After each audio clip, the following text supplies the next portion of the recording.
Como delia, nambalingue samalolia, drasibe, Para empezar, quiero extenderles a todos mis saludos, Tashi Delek.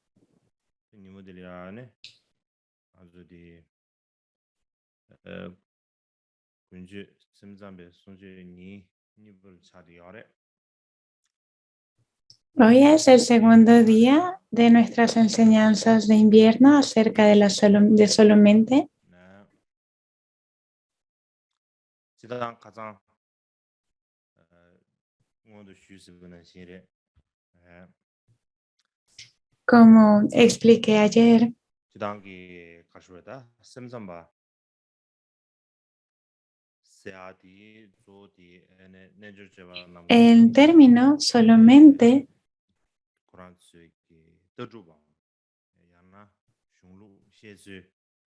debería ser entendido como la visión o las escrituras, las explicaciones de la tradición Yogacara.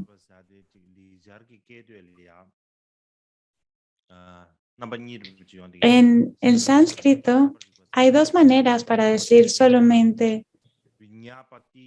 Sería solamente o solo conciencia o solo cognición. Viñapti y viñana.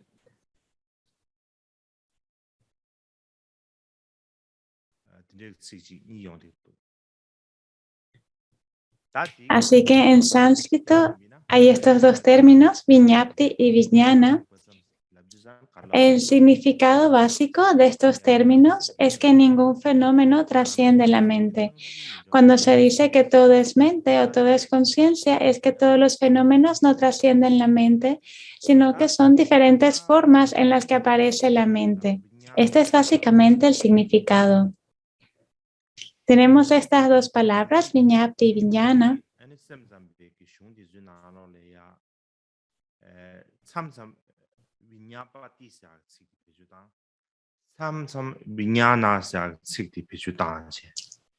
Ambas aparecen en la literatura de la escuela solamente, a veces como viñapti o viñana, y parecen ser intercambiables. El de solo mente o solo conciencia o solo cognición.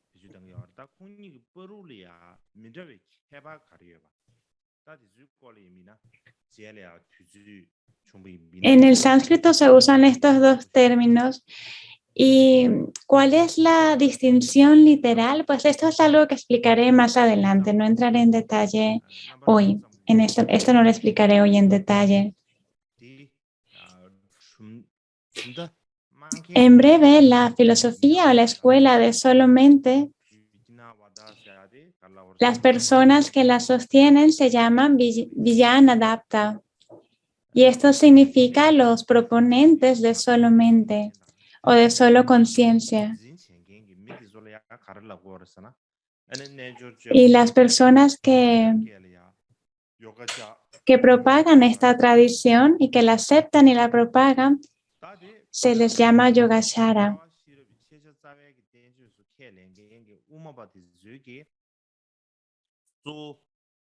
Por ejemplo, los proponentes del camino medio que aceptan los versos raíces del camino medio, que enseñan principalmente la visión de la vacuidad, se les llama proponentes de la vacuidad o suñatavadin.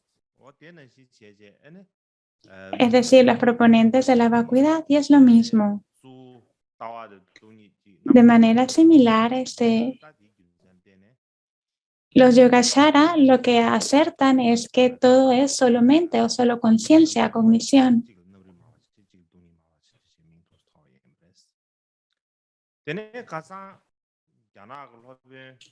Por lo tanto, a unos se les llama los proponentes de la vacuidad y a los otros los proponentes de solo mente. De manera similar, el maestro chino llamado Yi Jing escribió en su bitácora de viajes.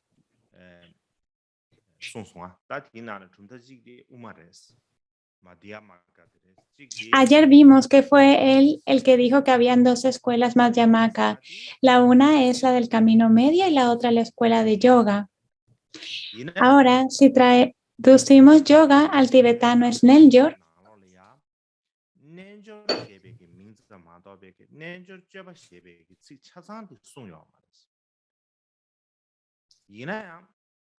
Eh, Cuando él escribió esto, dijo yoga, ¿no? Estas eran las dos escuelas, camino medio y yoga, no escribió yogashara.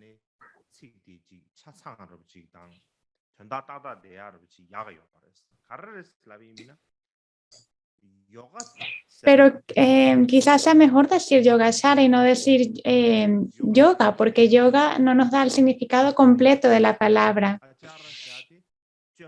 Yoga significa unión y ashara significa conducta o práctica. Cuando unimos las dos palabras, tenemos yogashara o la práctica del yoga. Si solo se dice yoga por sí mismo, no se indica el significado completo de la práctica del yoga. Y además, cuando se dice yoga, tal como describí en las enseñanzas de verano, existía una de las escuelas ortodoxas hindúes llamado yoga. Y esto entonces estaría el peligro de que se confundiesen las dos. Y es por esto que posteriormente en China, en Japón y en otros países,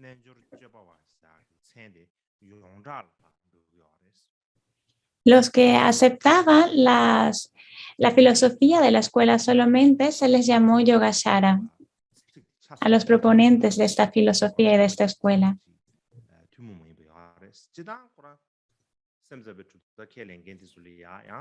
Entonces había una razón para decir la palabra completa, yogashara.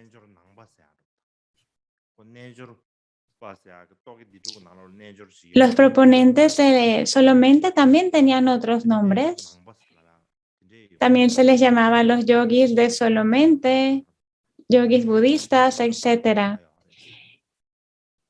También los yogis de solamente.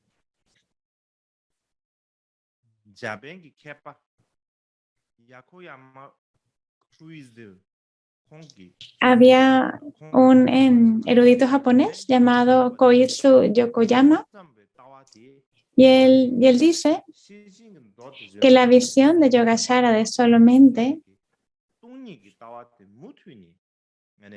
desde una perspectiva, preserva la visión de la vacuidad enseñada en los sutras de la Prajnaparamita y además de preservar o mantener esta visión, acertan, afirman que hay algo llamado mente.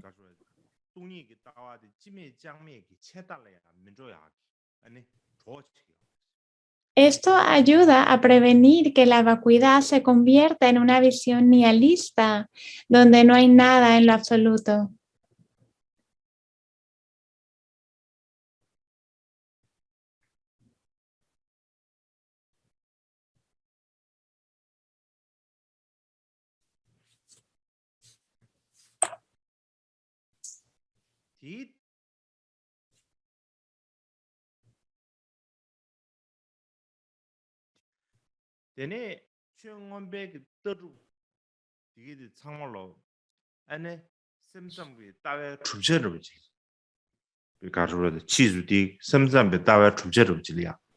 Además, las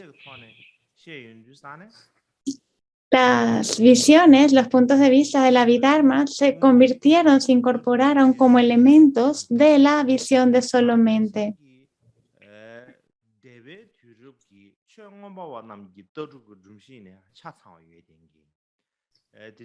Es decir, que tienen todos los elementos de la Vidharma y también de la Prajnaparamita, la visión de la vacuidad de la Prajnaparamita, y por lo tanto, en realidad, el nivel de la visión de solamente era extremadamente elevado y amplio. Era el nivel más alto de filosofía y el que más abarcaba. Esta es la explicación de este erudito japonés.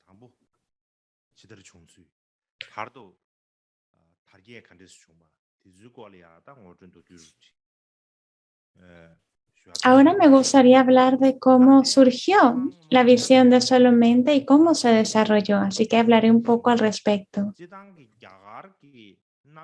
Como os expliqué durante las enseñanzas de verano,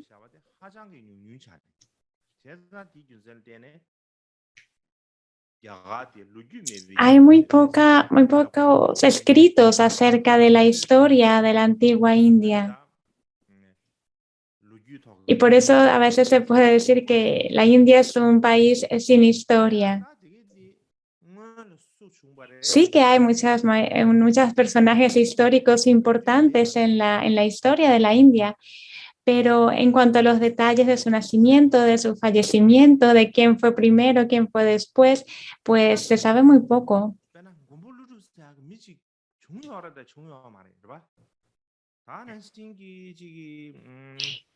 Incluso, por ejemplo, cuando hablas de Nagarjuna, uno se puede plantear, ¿realmente había una persona llamada Nagarjuna?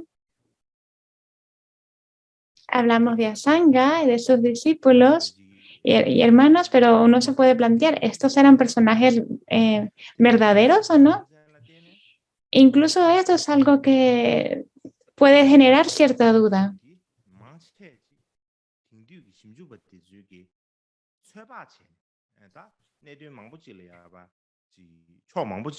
Y por ello,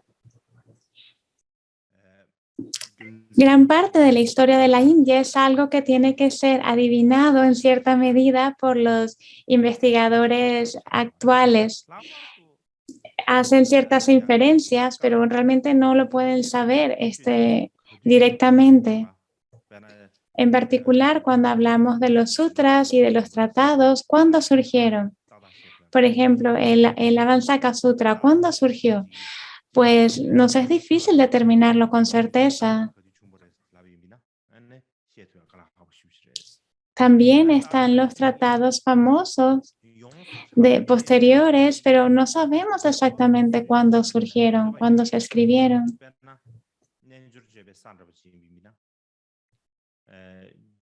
E incluso hay ciertas dudas acerca de quién escribió estos tratados tan famosos. Por ejemplo, los niveles del Bodhisattva en la tradición china.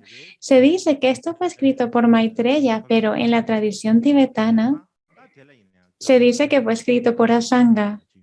Incluso ahí hay una diferencia, hay cierta disputa.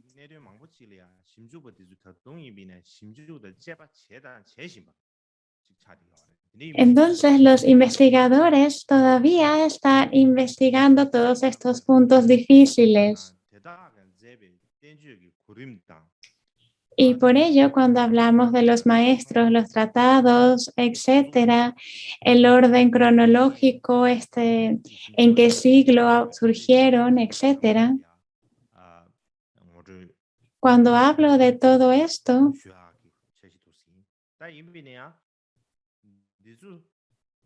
os los voy a presentar según las investigaciones de los eruditos contemporáneos. Sin embargo, no podemos decir que son categóricamente correctos. Puede que no sean del todo correctos.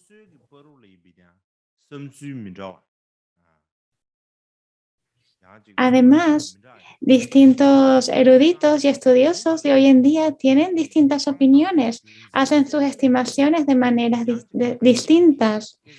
Así que si en el futuro, si pudiésemos descubrir alguna evidencia sustancial, pues puede que estas fechas cambien, que las estimaciones de estas fechas cambien.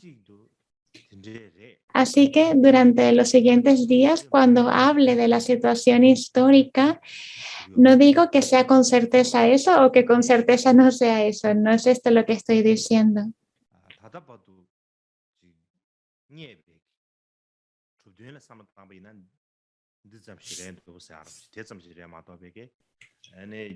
Pero si pensamos acerca de lo que ha sido establecido por la investigación contemporánea, pues nos podemos basar en esto, pero tampoco le podemos dar 100% fidelidad. Hemos de entender que cuando hablamos de los maestros de la escuela solamente y sus tratados y las fechas, etcétera, Pues en todo esto realmente hay opiniones diversas, divergentes, y por ello cuando hablamos acerca de la escuela solamente todo se vuelve un poquito complicado.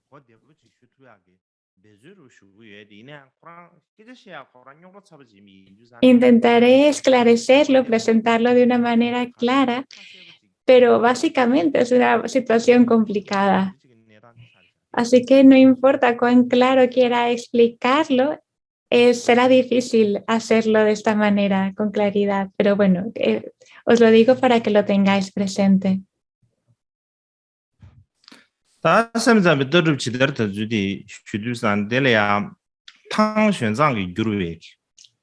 ¿Cómo se difundió la visión de solamente? Hay una traducción de Xuanzang, el traductor chino de la dinastía Dan, de los comentarios de maestros yogacharas, incluidos Jinaputra, y también del texto de los niveles de Yogachara. Y hay una descripción breve de cómo se difundió solamente esta filosofía.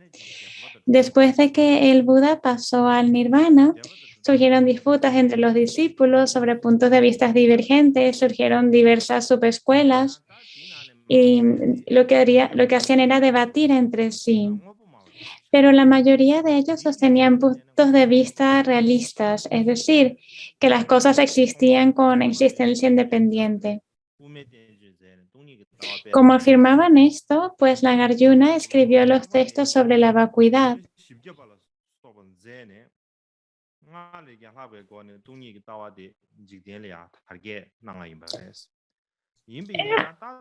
Entonces, de esa manera, pues difundió la visión del camino medio. Luego Aryadeva también escribió los 100 versos y otros textos, y así la visión de la vacuidad se extendió aún más. Sin embargo, la gente del mundo cayó en un extremo de la vacuidad, donde no había ningún fenómeno verdaderamente existente. No había virtud, no había negatividad, no había karma, etc. Por lo que desarrollaron muchos puntos de vista erróneos. Por ello, Asanga realizó jhana, la concentración meditativa, lo que le llevó a un nivel de clarividencia, con lo que fue a buscar a Maitreya y le pidió que escribiese los textos Yogachara solamente. Se lo pidió a Maitreya.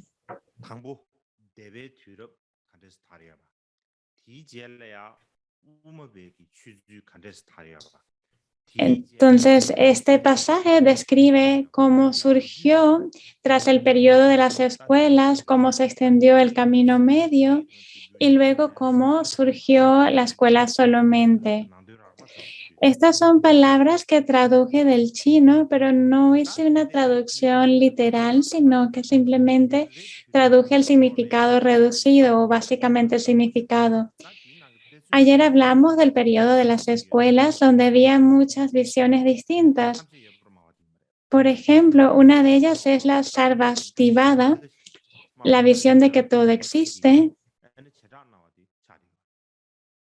Y si hablamos en términos de las 4 escuelas filosóficas, pues esta sería la escuela particularista o la gran exposición.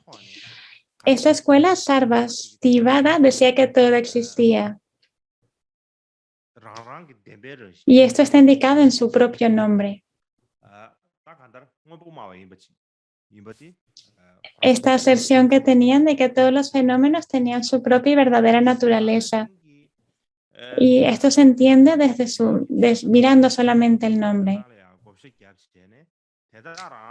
De manera similar, esta escuela dividió todos los fenómenos existentes en 75 categorías y explicaron que cada uno tenía su propia naturaleza verdadera o sustancial. Ahora, la visión de la vacuidad del camino medio que sigue a los sutras de la Prajnaparamita es completamente opuesta a Sarvastivada. Sarvastivada era una escuela realista que acertaba la realidad de las cosas, mientras que la del camino medio pues acertaba la vacuidad. estaban en completa oposición. La escuela del camino medio decía que las cosas no existían verdaderamente, que no tenían una base o fundamento. Nagarjuna fue quien organizó la visión de la vacuidad en un todo organizado en los textos de lógica. Fue Nagarjuna el que hizo esto, esta organización. La manera en que Nagarjuna describió la naturaleza de la vacuidad fue enseñada en los versos raíces del camino medio, como el camino medio libre de las 8 elaboraciones conceptuales.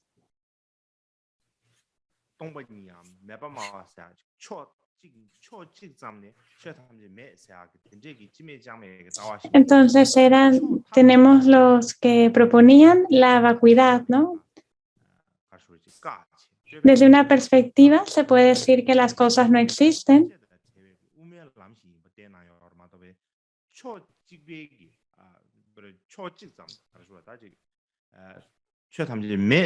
Es un camino que libera de todas las elaboraciones, que dice ya categóricamente que nada existe.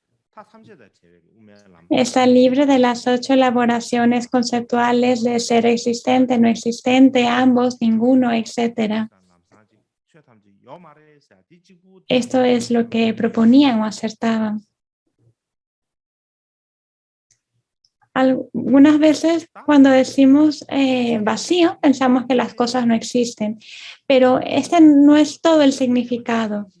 La naturaleza verdadera de todas las cosas, lo más probable es que sea tal como es explicada por el camino medio. Lo más probable es que sea así.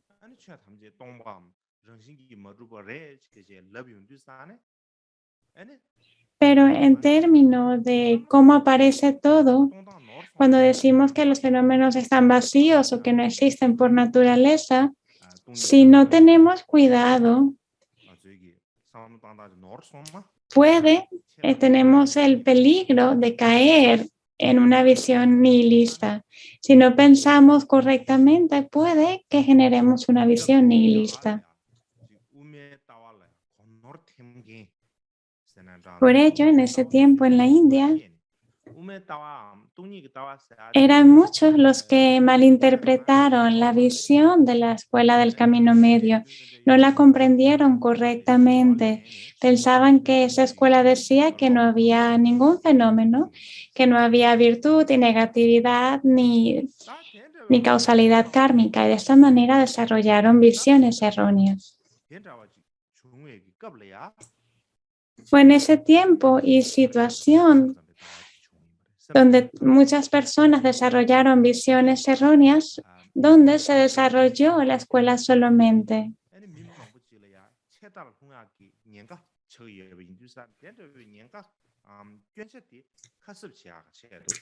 Debido a este malentendimiento de la visión de la vacuidad, las personas desarrollaron puntos de vista erróneos y la escuela de solamente surgió para corregir esta situación.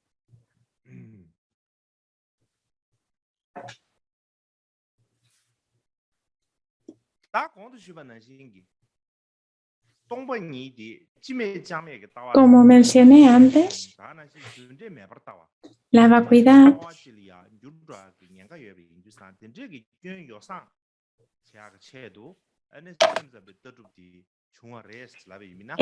puede ser confundida con una visión nihilista. Existe este peligro en la escuela del camino medio.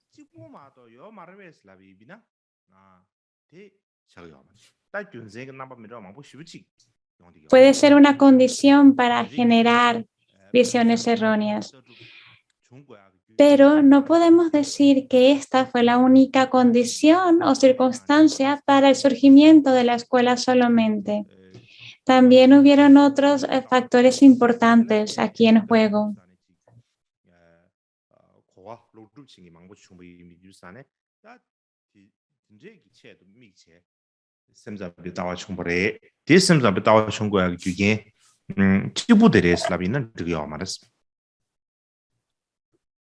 semzabe toru tabe yonga chi gyugen Entonces, por un lado, el desarrollo de la escuela del camino medio dio lugar a malinterpretaciones y al surgimiento de visiones nihilistas, pero no fue esta la única causa o condición para el surgimiento de la escuela solamente, porque además la escuela solamente tiene muchos aspectos muy vastos en su presentación, no solamente la refutación de este punto de vista erróneo.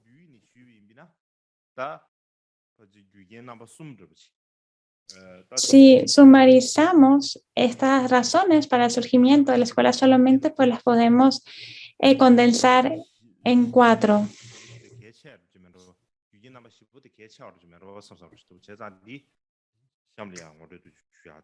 Eran 4 las razones principales, así que os quiero dar una pequeña descripción de cada una de ellas. La primera es que el pensamiento budista cada vez tendía más a solamente o a la visión de solamente. Y por lo tanto, surgió naturalmente la visión de solamente. También porque había la sensación de que hacía falta una base para el samsara, ya que los budistas no afirman que haya un yo, pero sí que afirman que existe el samsara. Entonces, pues necesitaban como una base para proyectar el samsara.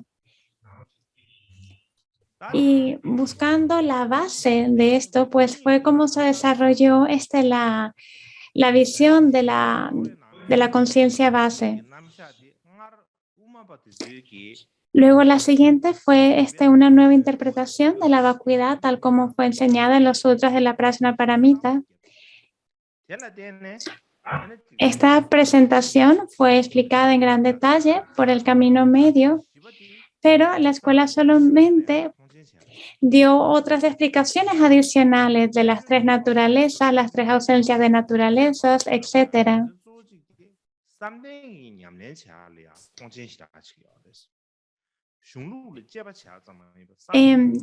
También la razón por la que se les llamaba Yogashara o de la práctica del yoga era por su meditación llana, por su concentración meditativa y por la clarividencia que desarrollaron en ella. Por todas estas razones, por estas 4 razones,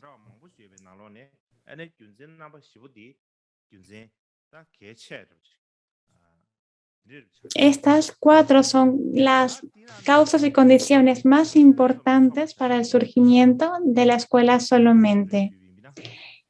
Vamos a repasarlas. La primera es que el pensamiento budista tendía cada vez más a la visión de solamente.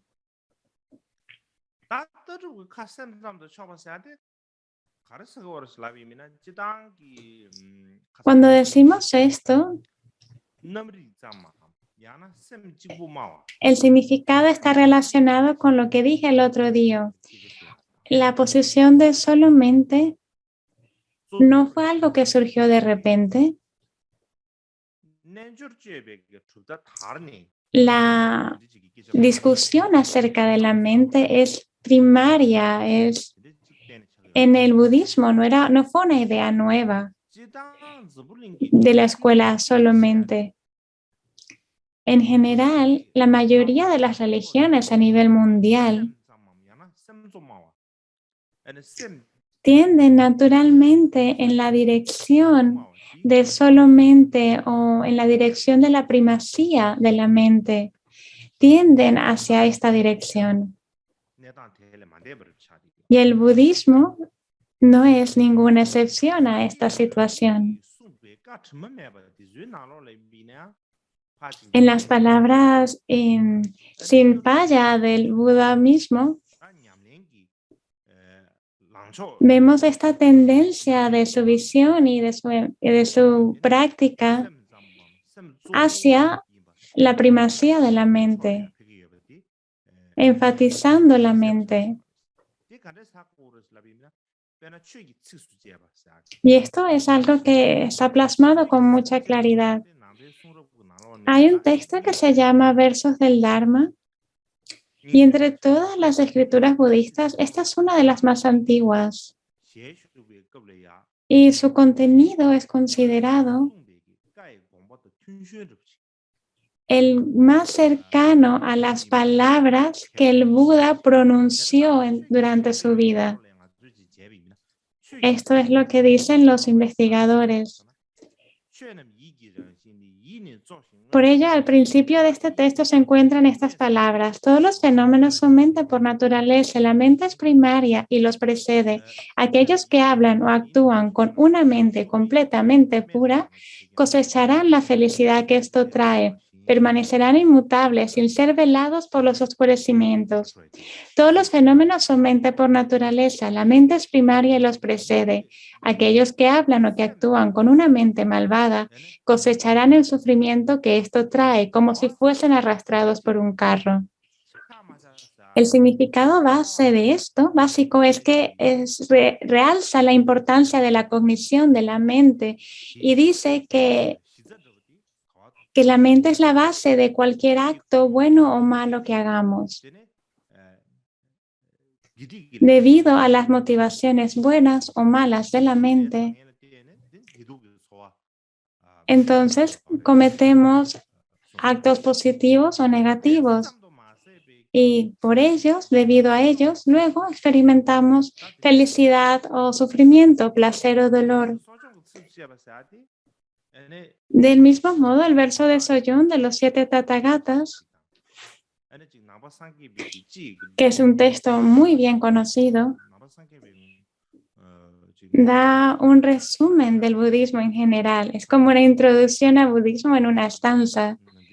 Es una estanza que todos conocéis, estoy seguro. Es una estrofa que conocéis. No cometas ningún acto negativo. Practica una gran abundancia de virtud. Domina completamente tu mente. Esta es la enseñanza de los Budas.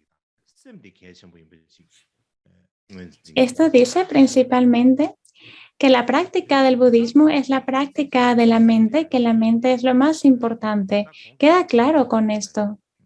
Cuando miramos a ambas citas, las de los versos del Dharma y las del Soyón de los 7 Tathagatas, cualquiera de las dos que miramos, vemos que el punto principal y crucial de la práctica del budismo, del Dharma, es domar la mente.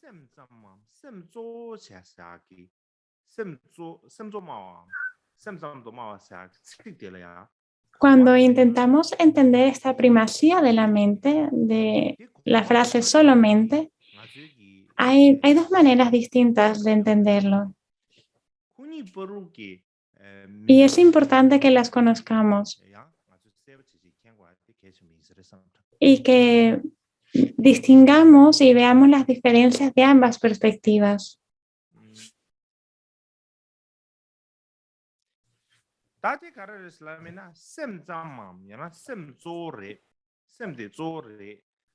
Cuando se dice solo mente o que la mente es primaria, que solo la mente es importante, pues lo más importante, hay dos maneras de comprender esto. La primera manera es que las virtudes, las negatividades o experimentamos sus resultados de la felicidad o el sufrimiento.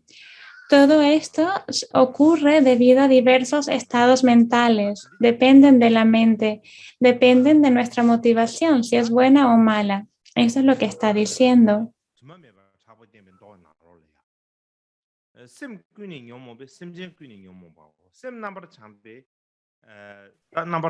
Por ejemplo, cuando pensamos en este pasaje de Vimalakirti Sutra que dice, porque su mente está manchada, los seres están mancillados. Si su mente es purificada, los seres también serán purificados.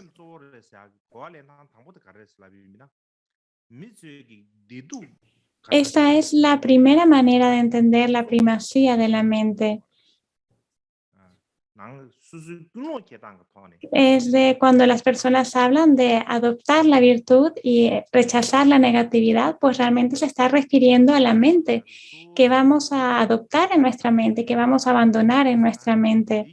Adoptar la virtud y abandonar la negatividad depende de la motivación de la mente y por lo tanto la mente es lo importante.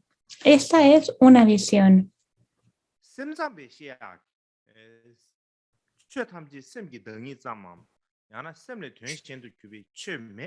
Pero esta explicación es un poco distinta de la noción de la escuela solamente de que no hay fenómenos aparte de la mente.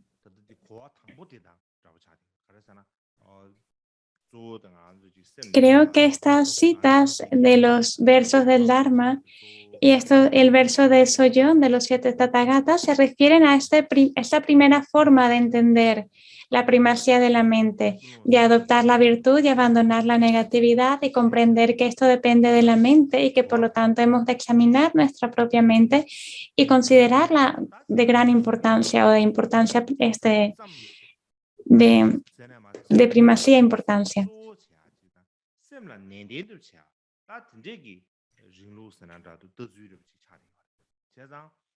Es decir, lo que hacen es poner el énfasis en la mente.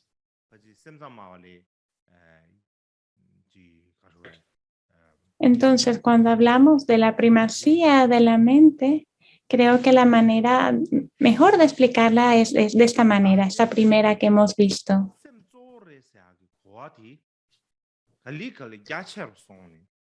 Ahora, cuando tenemos el entendimiento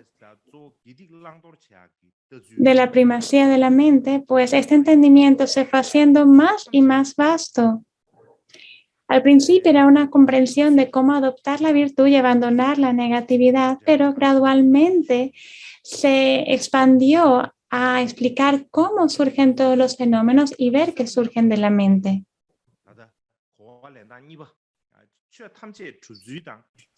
De esa manera llegamos a la segunda forma de comprender esta primacía de la mente o solo mente.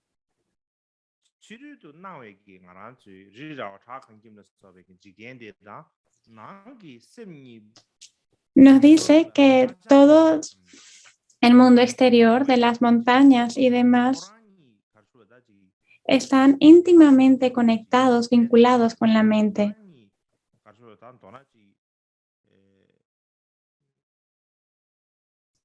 El mundo parece exterior y la mente que los percibe, pues aparentan ser cosas distintas.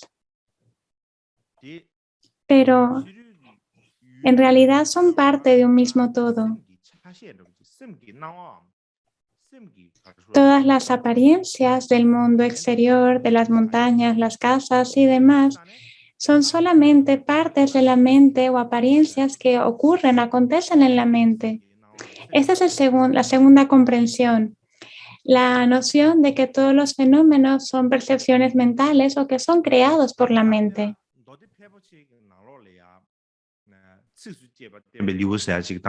En el Avatamsaka Sutra hay un capítulo llamado el capítulo enseñado en verso. Y también en el Sutra de los 10 niveles hay un pasaje y ambos de estos son bastante importantes y son citados con frecuencia. Y apoyan esta noción de que todos los fenómenos son percepciones mentales y que son creadas por la mente. En el capítulo enseñado en verso del Sutra Avatamsaka dice,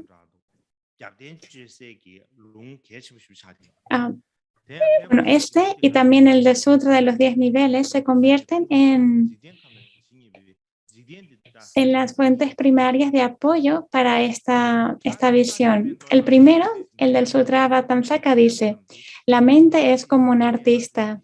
La mente confecciona los agregados. Todos estos mundos que hay en el universo son pintados por la mente. Del Sutra de los 10 niveles. Porque estos tres reinos son solo mente, el Tathagata describió lo que son los dos eslabones del devenir. Dijo que todos ellos habitan en una sola mente. El primero dice que la mente es un artista muy hábil, puede pintar toda una variedad de paisajes. Y el segundo dice que la mente puede crear todas las manifestaciones del mundo. Todas son creadas por la mente. Es lo mismo que hace un artista, ¿no? Cuando un artista pinta un cuadro, pues está creando todo esto. Y en el Sutra de los 10 niveles se dice que los tres reinos de la forma, de la no forma y el del deseo, pues son creados por la mente. También los dos eslabones interdependientes dependen de la mente. Estas dos citas nos dicen que nosotros y todo lo que exista en el mundo somos creados por la mente. Todos los fenómenos surgen de la mente, no trascienden la naturaleza o el carácter de la mente. Ellos enseñan de una manera concisa y muy clara esta visión de solo mente o de solo conciencia o cognición. Por ello, los maestros de la escuela solamente posteriores citan con frecuencia una y otra vez estos dos pasajes. Realmente los usan como la base y como el apoyo de las escrituras. Reconocen que son pasajes, citas muy importantes.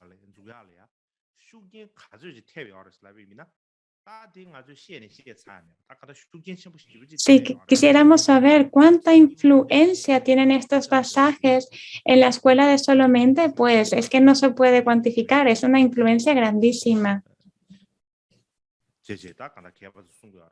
Tienen una influencia extremadamente grande en desarrollar la visión de la escuela solamente y en el establecimiento de su literatura.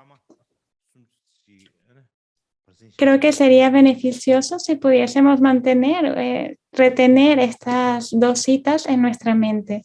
Y ahora nos vamos a tomar un descanso de media hora.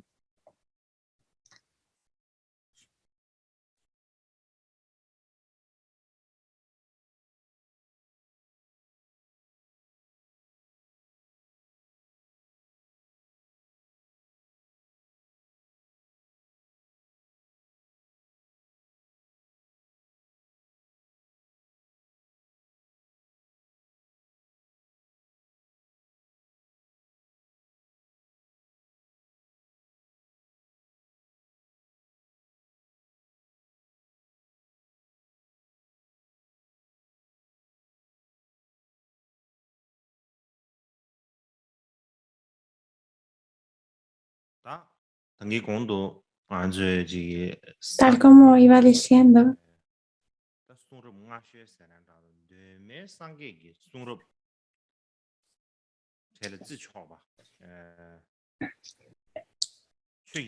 una de las escrituras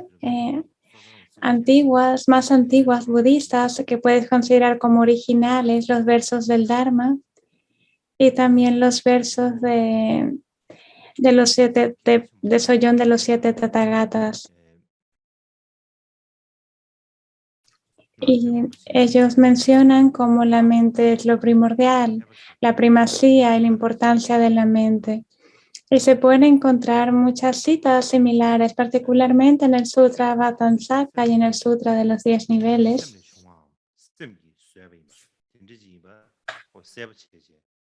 Hay pasajes que claramente explican que todos los fenómenos son apariencias de la mente, que son de la naturaleza de la mente, que surgen de la mente.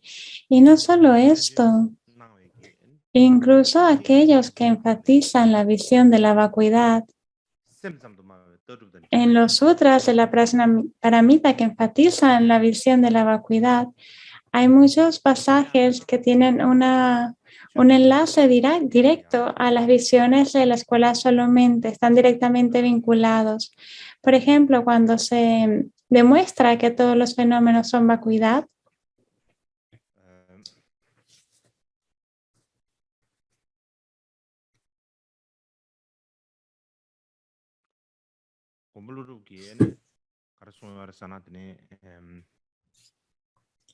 Usamos la cita de Nagarjuna.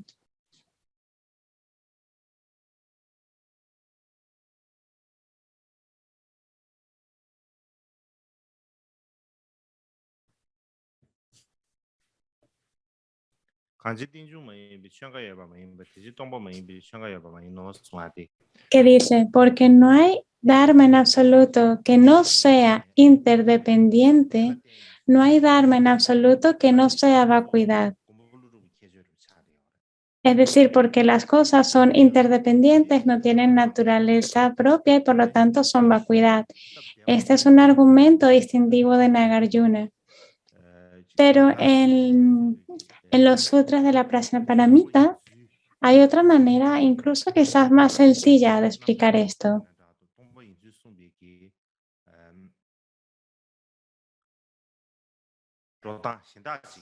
Presentan otra manera de explicar cómo todos los fenómenos son vacuidad. Está presente en la Prajnaparamita de 8000 estrofas, que dice, decimos la palabra ser, ser sintiente, pero no se observa ningún ser. Eso es un mero nombre, una mera etiqueta. Ese fenómeno que se nombra, aparte de ser etiquetado convencionalmente con un nombre o signo, no surge y no cesa. Esto enseña que todos los fenómenos no son más que las proyecciones de la propia mente. Son simplemente proyecciones mentales y que no tienen nada de existencia verdadera. No se puede demostrar que tengan existencia verdadera porque no la tienen. Y esto es exactamente lo que dice la escuela solamente. Y no es solamente este pasaje, pero dentro de las escrituras de la Prajnaparamita hay muchos pasajes que enseñan esta visión de la escuela solamente. Si fuese a recitarlos todos, es que no me daría tiempo hoy, ¿no? Porque son muchos. No hace falta que recitemos todos. El que organizó y estableció la visión de la vacuidad fue Nagarjuna. La sistematizó.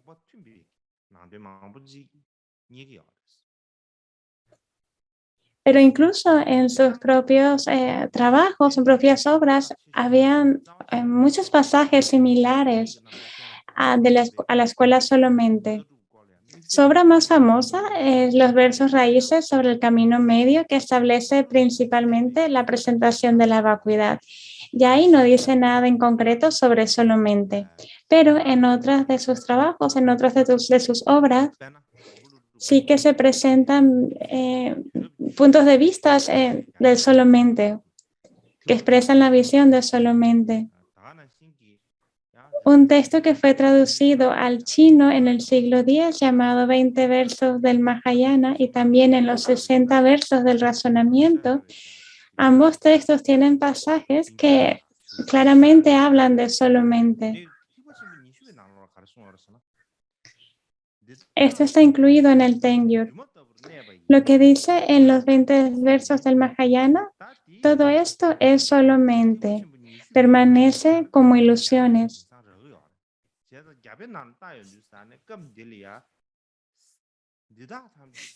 Y tenemos el texto sánscrito de esto. Y aquí la palabra para solamente que usan es Chittamatra. Chitta significa mente. Y ahí está claramente, solamente, en el texto sánscrito original. Y en los 60 versos,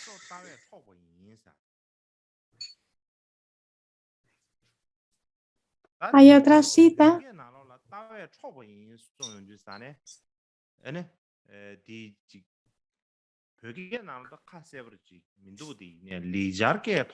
que dice que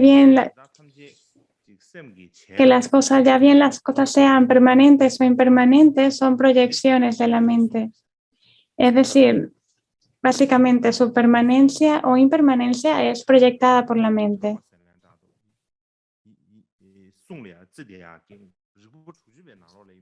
Incluso estos textos que son considerados textos de Nagarjuna, tal como los 60 versos, tienen versos que en realidad enseñan la visión de la escuela solamente. De manera similar, hay una referencia muy clara en los 20 versos del Mahayana donde se dice todos estos son solamente.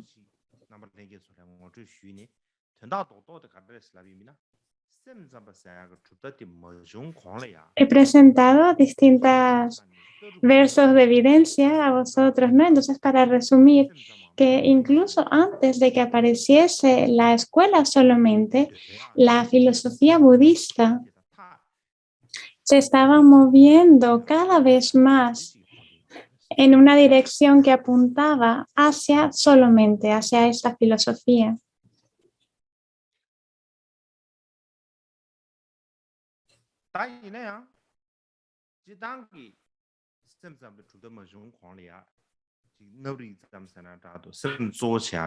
Sin embargo, incluso antes de que apareciese solamente,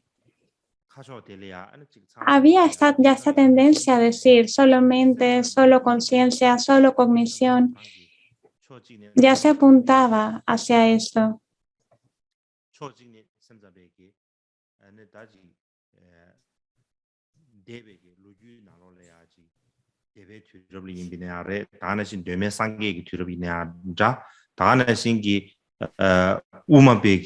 Hemos estado mirando a los distintos periodos, ¿no? El periodo de las escuelas, el periodo de la propagación de la escuela del camino medio. Y podemos ver que en estos periodos ya se apuntaba a la primacía de la mente. Así que la escuela solamente pues continúa con esto, lo toma como el central pilar de su escuela y lo desarrolla.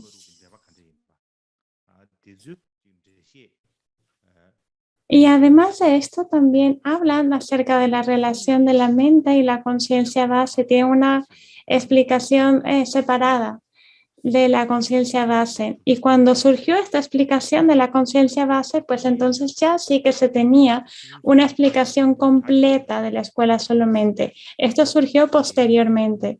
Antes no estaba completamente relacionada, desarrollada esta visión, no estaba completamente elaborada, pero posteriormente sí que se completó. Así que ya hemos visto la primera condición para el surgir de la visión de la escuela solamente.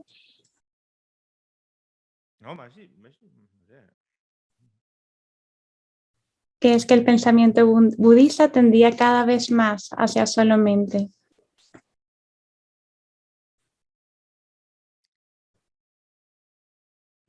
Y la segunda son las aserciones que surgieron para determinar la base del samsara. Hay ciertos puntos que quiero mencionar aquí, que dentro de la escuela solamente no solamente se dice que la mente es primaria, pero también se habla de la conciencia base o la conciencia laya.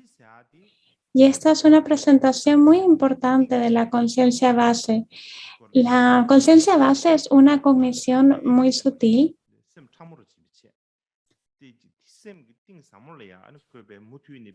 Es algo muy sutil, no es para nada burdo.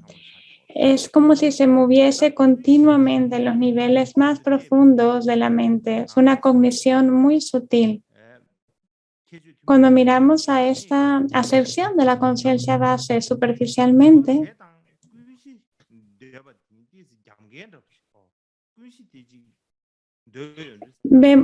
parece una contradicción con la afirmación budista básica de la ausencia de yo o la ausencia de entidad propia.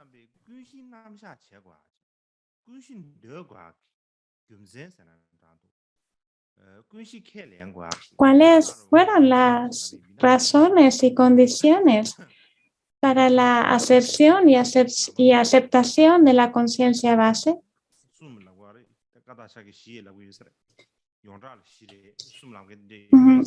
podemos ver que hablamos de los 3 o 4 sellos de la visión budista.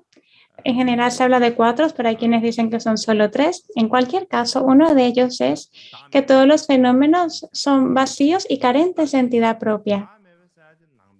Vacío significa anatma. No, carentes de entidad propia significa anatma. Esta es como una idea fundamental del budismo. La ausencia de un yo o la ausencia de entidad propia. Y aquí el yo al que nos estamos refiriendo, o Atman, es un yo que es postulado por las escuelas no budistas. Por supuesto, ellos también tienen muchos distintos niveles para describir el yo, pero básicamente nos referimos a un yo con las características de permanente, singular y autónomo. Que esto lo proponen las escuelas no budistas, un yo que es permanente, que es singular y que es autónomo. Esto es lo que los budistas refutan, niegan. Dicen que no hay un yo permanente, ni singular, ni autónomo. Así que cuando hablamos de la ausencia de yo, hablamos de la ausencia de un yo permanente, singular y autónomo. Este es el nivel básico, aunque por supuesto existen maneras más refinadas de mirarlo. Pero básicamente es que no existe este yo que postulan las escuelas hinduistas.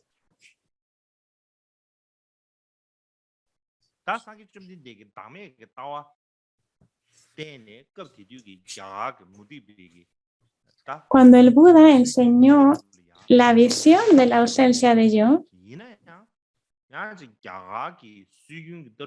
estaba haciendo una refutación muy importante de las religiones indias.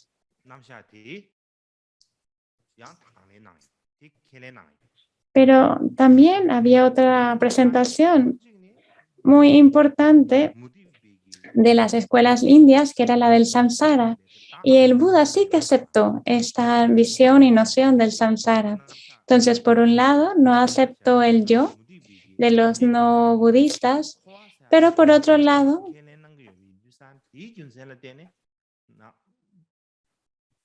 sí que aceptó la existencia del samsara que enseñaban las escuelas no hinduistas.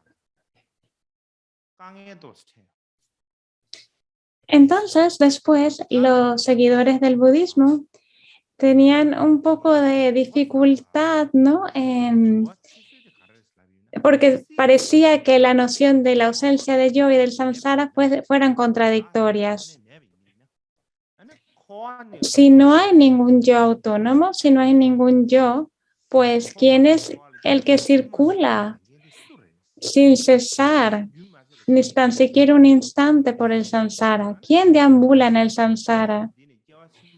No se puede encontrar nadie que deambule por el samsara si no hay un yo. ¿Y quién es el que va de esa vida a la siguiente? Y por esa razón decimos que no hay un yo, pero que sí existe el samsara. Entonces, ¿quién continúa en el samsara? Es difícil identificar a quién nos estamos refiriendo, a quién circula en el samsara. Incluso mientras el Buda estaba con vida, muchas personas le preguntaron al Buda esa pregunta y la respuesta que daba el Buda es que el karma continúa sin interrupción, que es por el karma. El continuo del karma no cesa.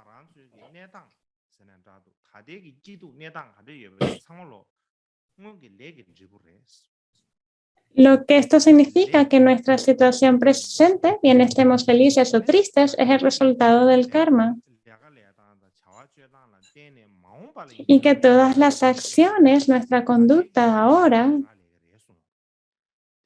determina lo que ocurrirá en el futuro. Lo que ocurrirá en el futuro depende de nuestras acciones actuales.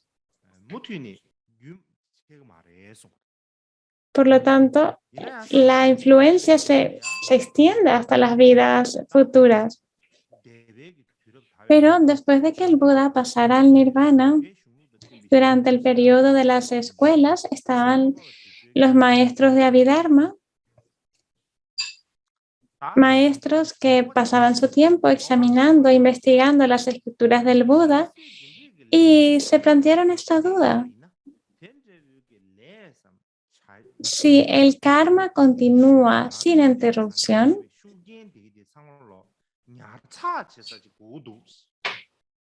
tiene que haber un lugar donde el karma sea guardado, donde el karma pueda mantener esa influencia. Si no hay un lugar para el karma, ¿cómo pueden las impresiones del karma y los efectos del karma manifestarse si no están guardadas en ningún lugar? ¿Dónde se guardan estas impresiones?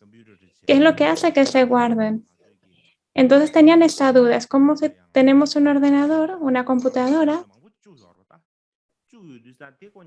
y tenemos muchos documentos y fotos y videos y los guardamos todos en la computadora. En la computadora tenemos que tener algo que los guarde. Si no tenemos ningún lugar para almacenarlos, pues no se pueden guardar, se perderán. Así que si no tienes un lugar, cuando tienes un lugar donde almacenar los documentos, pues los puedes guardar ahí. Y si no tienes una capacidad de almacenamiento muy grande y tienes muchos documentos, muchos archivos, pues entonces no van a caber todos ahí.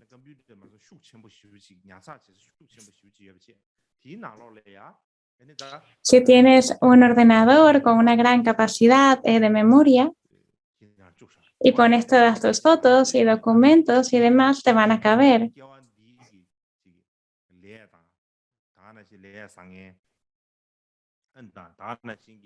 De manera similar ocurre con las acciones de esta vida, las buenas y las malas, y también las impresiones o las tendencias guardadas. Tiene que tener un lugar donde puedan ser guardadas, tal que no se pierdan cuando vayamos a la siguiente vida, para que puedan continuar, para que nos puedan seguir a la próxima vida. Entonces necesitamos un lugar donde sean guardadas, almacenadas. Esto es lo que decían los maestros de la Abhidharma. Tiene que haber una base para la proyección del samsara. Tiene que haber un lugar donde se guarde el karma, donde se almacene el karma. Eso es lo que pensaban. Tal como dije ayer, alrededor de 100 años después del fallecimiento del Buda, hubo una división de la Sangha en dos grupos, y estos dos eran Sthaviravada y Mahasamgika. Entre estas dos, la que tenía más una tendencia al Mahayana, y que por supuesto en ese momento no existía el Mahayana, tal como existe ahora, pero la que tenía una forma de más Mahayana era la Mahasamgika. La escuela Mahasamgika se interesó más por el tema de la liberación. Y la tradición Sthaviravada puso su enfoque más en el samsara. Y debido a que estaban más interesados, más enfocados en el samsara, pensaron que tenía que haber una base para proyectar las apariencias. Tiene que ver bien un aspecto sutil del cuerpo o de la conciencia. O tiene que haber una base no manifiesta para la proyección del samsara. Tiene que haber algo. Tenían esta idea y presentaron la solución de una manera muy diversa. Cada una de las escuelas le dio su propio nombre, su nombre particular. Las escuelas Sthaviravada y Vijayavadin le llamaron la conciencia discriminativa. Mahashika dijo que era un agregado que permanecía a lo largo del samsara. Patisiputra decía que era un yo que no era igual ni diferente de los agregados. Y la escuela del sutra, la escuela de los sutras, hablaba de una conciencia sutil. Los Mahasamgika también aceptaron que existe una conciencia sutil y algunos dicen que la afirmaron como mente primaria. Habían posturas distintas, pero básicamente todos decían que era necesario que hubiese una base para el samsara. Algunos les decían que era un aspecto sutil de la mente,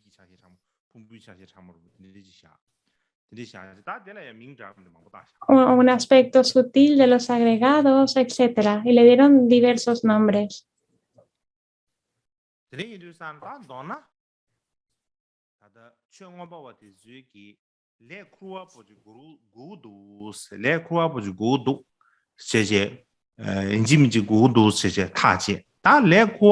Básicamente, los maestros de Abhidharma decían que tiene que haber algo que pueda almacenar y transportar el karma. ¿Qué es el karma? No es cognición, no es materia. En realidad, el karma es extraño. No se puede ver, no se puede decir que es mente, no se puede decir que es materia. Es como una... No. En términos contemporáneos, podríamos decir que es una energía. Es algo así como una energía, una fuente de energía. Por ejemplo, los físicos hablan de la luz. Luz es energía.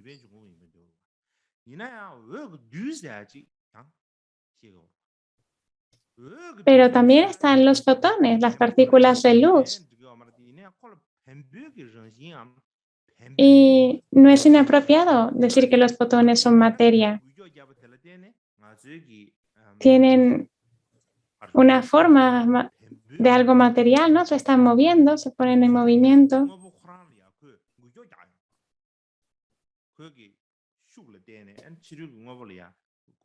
Se mueven hacia todas las cosas. Y la luz, como es energía, puede afectar también las cosas externas. Si no tuviese una forma o un aspecto material, pues no podría afectar las cosas materiales, la luz. Así que desde un punto de vista se puede decir que la luz es energía, pero también tiene los fotones, entonces es medio material. Y ocurre algo parecido con el karma. No puedes decir que es categóricamente mente, pero el poder del karma puede afectar el mundo material y cognitivo. Y no solo esto, es debido al karma que ocurre en todas las apariencias del samsara y del nirvana, y por ello el karma es extremadamente importante. Entonces, para poder ser capaces de explicar bien este punto, la escuela solamente hizo esta presentación de las 6 conciencias burdas y decían que tiene que haber otra conciencia que sea más sutil y más profunda que estas 6. Y esta sería como un almacén para el karma. Si tienes un almacén para el karma, pues entonces puedes dar una buena explicación del karma. Y esa fue la razón principal para hablar de la conciencia base. Hablaré acerca de la conciencia base en más detalle posteriormente, no hace falta que lo haga hoy.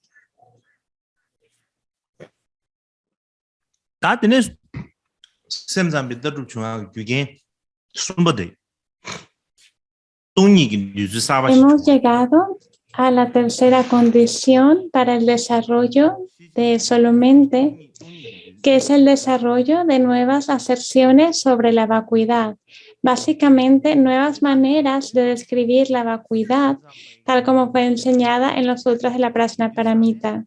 Muchas personas piensan que cuando se dice solo mente, esto indica que la mente existe.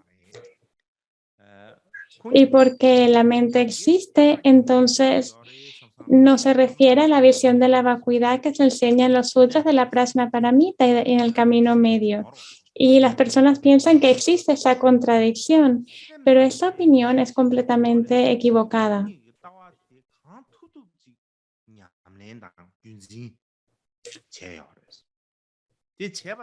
Solamente preserva la visión de la vacuidad enseñada en los sutras de la Prajnaparamita. Y además de esto,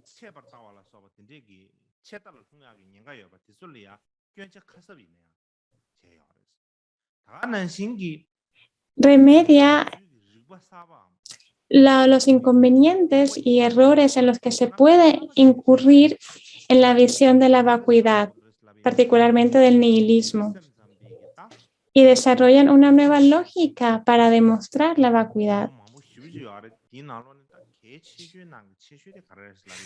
Cuando estudiamos los sutras, que son la fuente de solamente, uno de los más importantes de ellos es el sutra Desenredando la Intención, o que desenreda la intención, el Samdhinirmochana Sutra.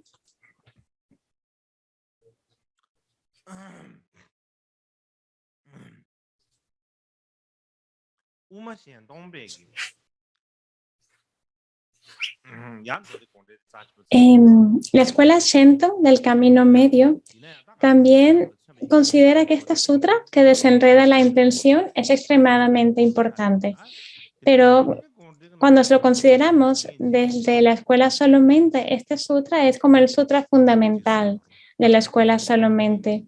Y aquí se describe las 3 ruedas del Dharma.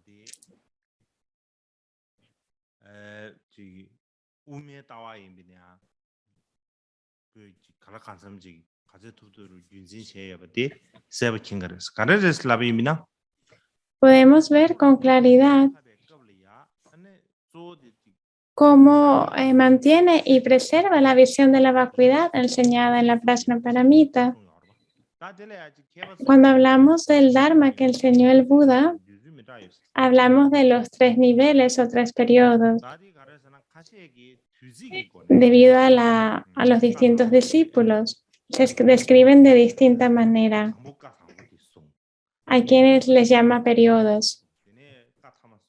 Primero, el Buda enseñó la primera rueda del Dharma, luego la segunda y luego la tercera. Entonces hay 3 ruedas del Dharma en términos cronológicos o del tiempo, temporales. Hay quienes dicen que es en término cronológico, pero hay quienes dicen que no se refiere al tiempo. No es certero que hayan sido enseñados de los otros. Algunos sutras o enseñanzas de la segunda rueda se enseñaron antes de otros de la primera rueda, etc. Que en realidad el giro de la rueda se determina por el contenido del sutra, no por el periodo cronológico en que fue enseñado. En cualquier caso, el primer giro de la rueda del Dharma fueron las enseñanzas sobre las 4 nobles verdades para los discípulos de los vehículos de los oyentes y praticabudas. La segunda rueda fue para los discípulos Mahayana. Hay un estudiante de Guayini, Juan Chalsang, que explica que en la segunda rueda del Dharma,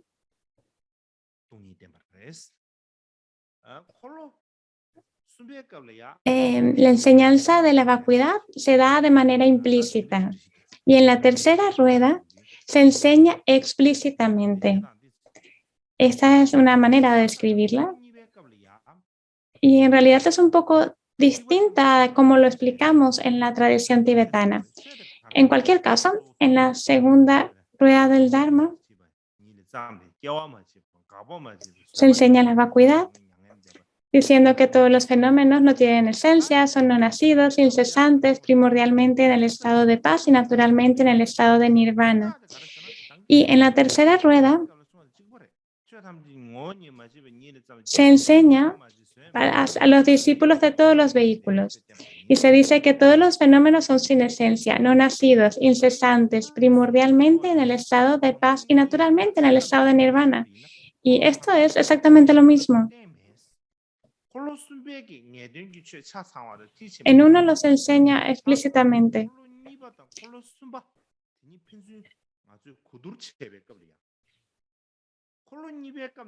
En términos de la solamente, es la tercera rueda la que enseña completamente el sentido definitivo.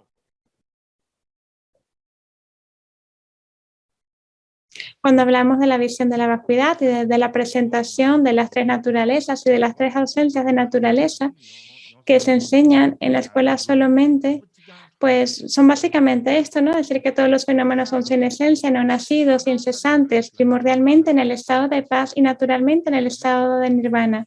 En realidad, vemos aquí que tanto en el segundo giro como en el tercer giro se cita la misma escritura. Pero vemos aquí, según esta explicación china, es que en el segundo giro de la rueda del Dharma se enseña de manera implícita y en el tercer giro se enseña de manera explícita. Y debido a la distinta manera en que fue enseñada, pues hay una gran diferencia entre ambas, pero lo que se enseña es lo mismo.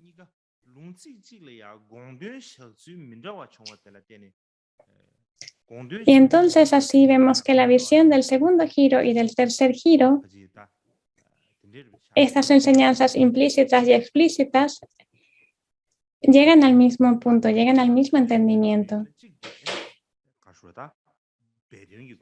Y estos eruditos dicen que la diferencia es que se enseñan implícitamente o explícitamente.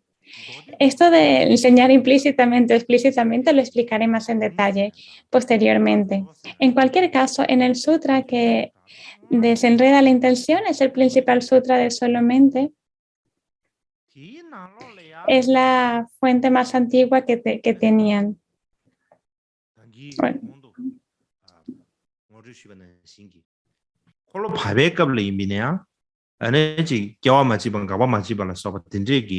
Como dije antes, esto están enseñando que los fenómenos son sin nacimiento, sin esencia, sin cesación, sin surgir. Están enseñando la visión de la vacuidad. Y por lo tanto, la escuela Solamente también mantiene y preserva la vacuidad, la visión de la vacuidad. Y esto queda muy claro que también afirman la vacuidad.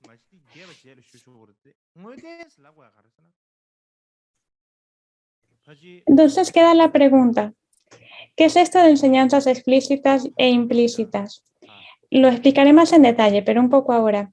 Cuando hablamos decimos que el segundo giro de la rueda del Dharma se dio implícitamente. Es decir, que no prueba lo que es la naturaleza en sí de una manera afirmativa, sino que simplemente refuta, niega lo que no es. Y por lo tanto se enseña implícitamente. Pero en la tercera rueda del Dharma se habla directamente de la vacuidad. Y es una manera de demostrar lo que es. Sin embargo, más adelante en las enseñanzas entraré en detalles.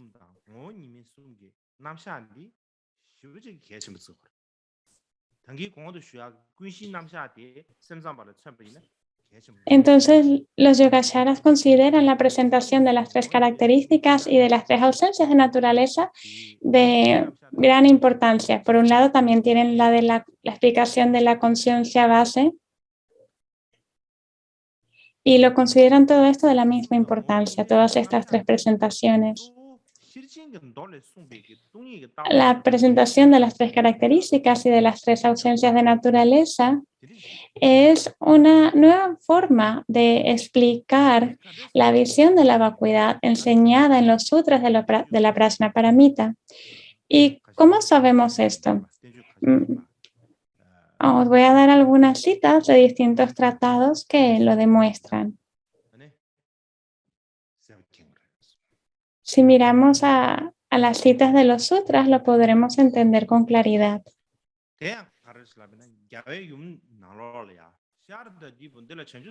Primero, en la Prajnaparamita se dice, Shariputra, cuando un bodhisattva mahasattva está practicando, no percibe y tal. Es una cita muy larga en realidad. En este pasaje largo hay un comentario que está citado por Vasubandhu en el Mahasamgraha y también en un comentario de Mahasubhava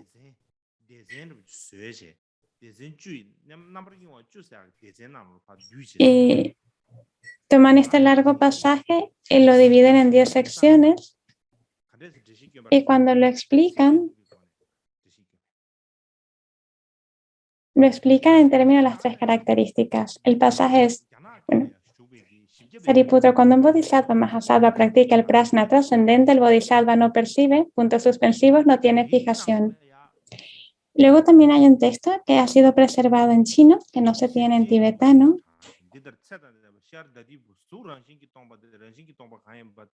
Y aquí también se cita ese pasaje de la Prajnaparamita, porque venerable Sariputra, la forma está vacía de naturaleza. Lo que está vacío de naturaleza no surge y no perece.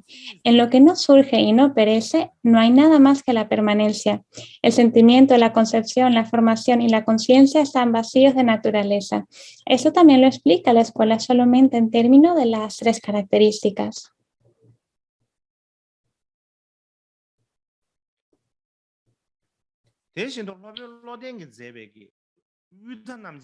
También hay un comentario de diferenciar el medio de los extremos del maestro Stiramati, que se acepta que es un texto de la escuela solamente, y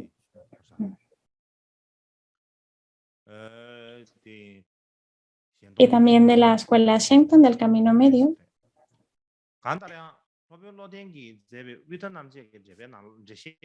La escuela Shenton del Camino Medio también dice que son textos de ellos. La cita dice: para realizar inequívocamente la profundidad natural del prasna trascendente, uno debe apoyarse en las 3 esencias. Entonces, básicamente aquí dice que la razón para presentar las 3 características o las 3 esencias, que es lo mismo, es para realizar la Prajnaparamita, la visión de la vacuidad de la Prajnaparamita. Es decir, que esta presentación de las 3 características se dio para dar una buena explicación de la vacuidad presentada en los sutras de la Prajnaparamita. Y que es esta la razón por la que los maestros solamente desarrollaron esta presentación de las 3 características. También hay un comentario de Asanga del Sutra del Diamante o del Vajra Cortador, que está en chino, creo que puede estar en tibetano también, luego lo voy a revisar. En cualquier caso dice: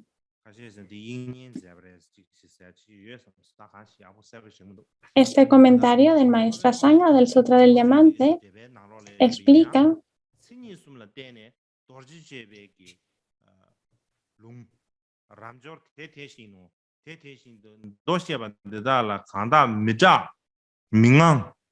a través de las 3 características. Dice Subhuti: así es. Cualquier ser que no tenga miedo, que no se asuste y que no se asuste por esta explicación del sutra, tiene la mayor maravilla. Y aquí esta Sangha lo explica en términos de las 3 características. Así, los maestros importantes del Yogacara que mencioné antes, Asanga, Vasubandhu, Asvabhava, Sitamitri y Dharmarakshita, estos son los maestros más importantes del Yogacara.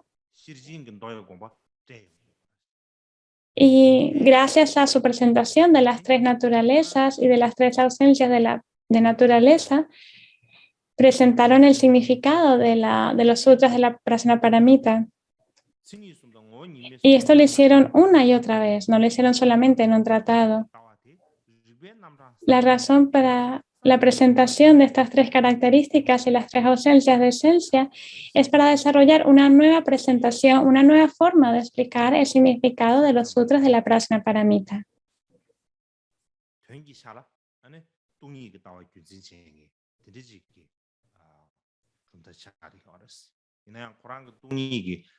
De esa manera, la escuela solamente, en cuanto a su significado, mantiene la visión de la vacuidad, aunque la manera en la que la explica es un poco distinta del camino medio. La manera de explicar es un poco distinta, pero en realidad aseveran la vacuidad. Y esto es algo que es importante entender. Creo que esto es suficiente para hoy. Todavía queda un poco de tiempo, pero creo que ya ha sido suficiente para hoy.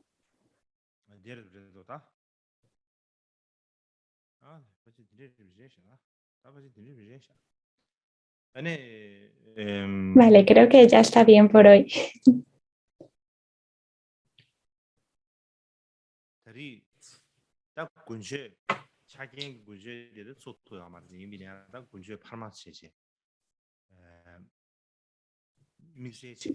No hemos podido tener un Gunsho completo, pero bueno, tenemos estas enseñanzas y todas las Shedras están haciendo esto juntos.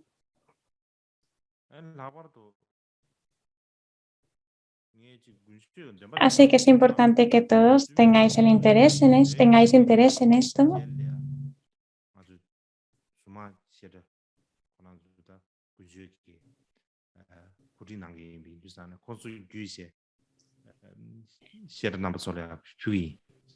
En realidad, durante las enseñanzas de las monjas, compilé todos una serie de textos para recitar y también se los pasé a la Shedra Surman y a los organizadores. Es como un compendio de plegarias para que recitemos y creo que podríamos establecerlo así. De lo contrario, si no en cada evento pues recitamos algo distinto, creo que no es lo más adecuado.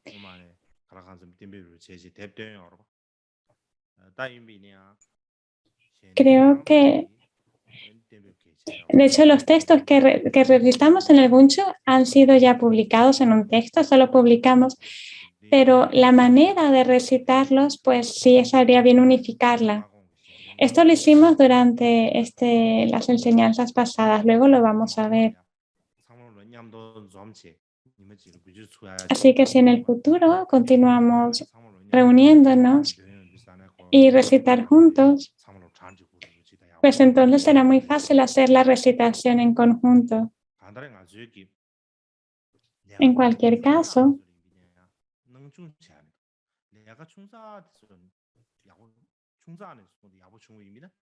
aunque incluso los pequeños detalles no los hemos considerado sin importancia, porque si se van perdiendo las pequeñas cosas, sino porque no les prestamos atención, pues gradualmente, por la naturaleza de las cosas, pues luego también las cosas más grandes pues también se deteriorarán. No acontecerán de la manera más propicia por haber descuidado los pequeños detalles. Y esto es algo que es bueno mantener en mente. Ahora vamos a hacer las plegarias.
jen rondo chele shabde